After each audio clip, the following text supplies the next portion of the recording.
Hey, it's Sick Boy from the Gaminganarchist Collective, and welcome to the Anarchic Eye for the 23rd of October, 2010. Well, he would know, but John Riccitiello has said that the $60 per game price point is a big FU to a lot of people, and he should know what a big FU is to a lot of people, being that this is the man who came up with the idea of microtransactions in FPS.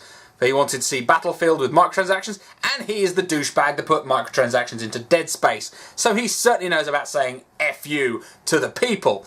Now, he does come up with a valid point. He has said in an interview that $60 price points for all games is not a good idea. Variable pricing is a sensible way to move forward, and I agree with him. Settle down, John. You may die now. I agree with you on that. Not all games are premium quality. Not all games have had the amount of investment in them. For example, Grand Theft Auto had hundreds of millions of dollars invested in it. That is why it is worth the premium price. Whether you like the game or not, it is a high quality product, therefore dictates the high retail price. Cheap, crappy games do not deserve to be anywhere near that retail price. Simple economics. Okay? So that we agree on. Now he's exalting the concept of digital gaming and talking about how digital game companies, mobile game companies, really understand marketing, understand how to get units in people's hands, and how to milk them for microtransactions. Because dear God, he does love milking his customers. And now this is where, see, me and him differ. He is talking about how the AAA industry is struggling to identify with regards to games as a service. Now, John, good. That's good news. There are some games that are services. Free-to-play games are services. I get that. Online multiplayer games, they are services. Granted, but not all games are services. Calling something like The Sims a service, which is what he actually did, is douchey. Because Sims is a single-player game. Same as SimCity is a single-player game until they tried to make it into a service where they charge you for crap. Here's how you know that he was a very toxic influence on an already toxic organisation like EA. Because they have certainly cleaned up their act to an extent since he left. So him talking about games as services, to me, makes me see him as a smug, creepy, douchey businessman who genuinely has no interest in video games as art. However, he does make a very valid point with regards to variable pricing.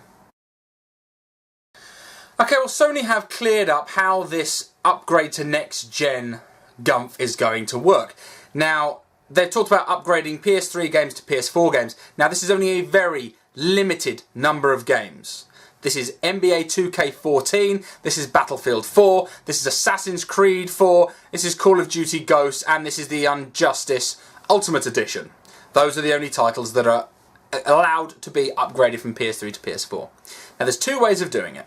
One, if you buy the disc, you then have to there's a redeemable code inside the box. You get that code, redeem the code on your PS3, it will become associated with your PSN ID. When it is available, you'll be allowed to download it, the PS4 version, at a discounted price.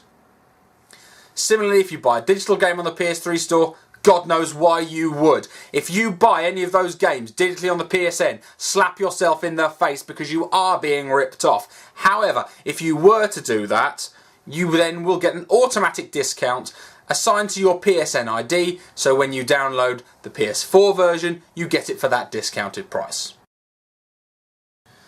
Okay, well, in other PlayStation news, Sony has confirmed that at launch, you will be able to use a PSN ID using your own name. Personally, I'm not sure why you'd want to do that, but you can. Now, Xbox said that they're also committed to the same thing, but they've said that it's not available at launch. However, Sony have confirmed that going with a real name is not mandatory for now. They may well change their mind, but they have said at this point that using your real name as your PSN ID is not going to be mandated. Of course, they may well change their mind, because who knows with these slippery bastards when it comes to their terms of service, but there you go. Well, EA have come out and said that they are not biased against the PlayStation 4. After their exclusivity deal that they signed with Microsoft, their exclusive partnership deal, where people will get will get Battlefield 4 map packs early, that you get to have Peggle 2 as an exclusive, which is hilarious to say it's an exclusive, and also Plants vs Zombies Garden Warfare. They've come out and said that this is not biased. They want to remain platform agnostic. They want to remain platform agnostic. Platform agnostic, those are the words they actually used. Platform agnostic. Yeah, I know. Not to, of course, they're not really platform agnostic, being as the amount of times they've slagged off Nintendo. But I digress. They are talking about trying to maintain that they are not just sitting in Microsoft's camp, despite the fact that day one pre-orders of Xbox One, a lot of them were coming with FIFA. Not to mention that they have all these exclusivity deals, but they've got some undisclosed projects down the line where they will apparently redress the balance with Sony fans. Personally, I'll let them just try and batter between the two consoles because I have no interest in giving them any money until they sort their act out by quite a lot. Well, to all you Xbox Live achievement hunters out there, here's some good news. Those people, if you utilise a different PSN ID on a game and you unlock achievements, they get unlocked to your account and they're colour coordinated on the system to show that the person who unlocks them is the person who has them associated. So people who are worried about losing out on achievements, personally I'm not that bothered about achievements, but I know a lot of people are. And these can be colour coded, and you can also coordinate your notifications to what colour you want when it pops up. Because that's a thing apparently. So enjoy that. Well, EA are all over the news at the moment, aren't they? They have just announced that they have pushed back The Sims 4 to August 2014. They have announced one thing that is in its favour, that it will not be in Always Online at launch, like SimCity was, however, will still require Origins. That's an absolute certainty, so there'll still be online DRM. Now, one thing that they've said that I think is absolutely ridiculous is that if you pre-order now, you will get an exclusively get upgraded to the special edition. Personally, I'd like to say that anybody who pre-orders a game, especially one from EA, like 10 months in advance, I think there's something wrong with you. They're also offering an Origins exclusive special edition digital download. Again, you want to give EA your money almost a year in advance. I would strongly recommend not doing that because, let's face it, 1, they're shifty pricks, 2, you have no idea if they're going to delay it, 3, you don't even know if Sims 4 is going to be any good.